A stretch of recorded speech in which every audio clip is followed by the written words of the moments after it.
Are there any private member statements? Member for Barwon. Thank you, Mr Speaker. What a 3-year period it's been for our regional and remote communities. The worst drought in living memory, a nightmarish mouse plague, damaging floods, and 2 years in the dark shadow of a pandemic that brought our economy to its knees and knocked around physical and mental wellbeing across our communities. It's been 3 years I don't think any of us will forget. It was hard to know if or when we would turn a corner and see some good news. Mr Speaker, I think we are there. Regional New South Wales is on the verge of what may be a golden era. Agriculture is hitting its straps, teleworking has opened up potential for many to make a tree change, money has started flowing into projects in regional New South Wales which was beginning to address decades of neglect. As COVID recedes, tourism has the opportunity to flourish again. All of this comes back to making our towns good places to live, run a business or raise a family. If we really want to see regional New South Wales shine as bright as it can and be that good place to live, there are still areas that require homework on the government's part. People won't move to or stay in regional New South Wales without a decent health service. We won't attract or retain medical staff if we don't look after those valuable employees.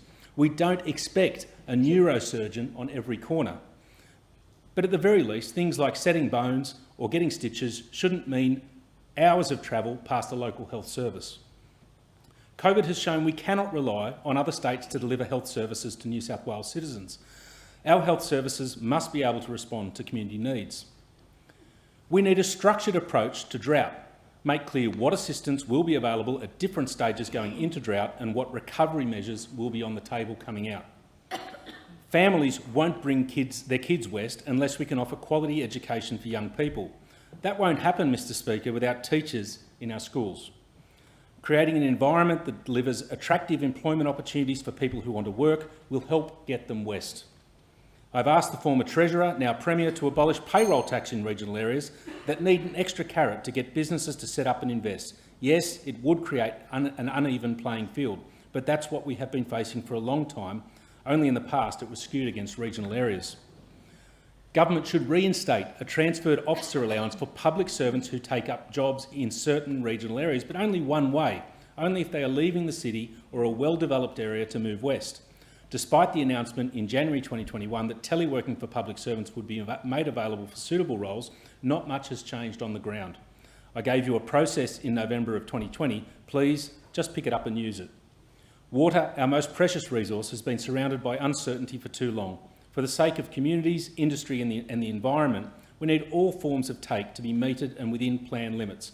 We need a commitment to reinstate the most important rock weirs in the Darling, to maintain a body of water at Menindee for the many reasons we know, and importantly, to protect the lower Darling.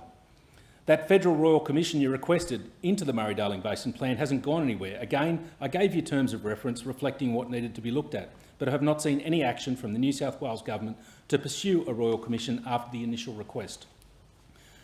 You will have to pay your way with regional press. The local rag or small radio station is still how many people get information. They've been impacted severely with reduced business advertising through drought and COVID. Regional papers, radio and TV shouldn't be expected to run government ads for free. Send some of the $1.4 billion you mostly give to metro outlets out west. You'll hear more about this later in the year. It wouldn't be homework if we didn't talk about connectivity. Education, business, banking, social contact, these all need connectivity.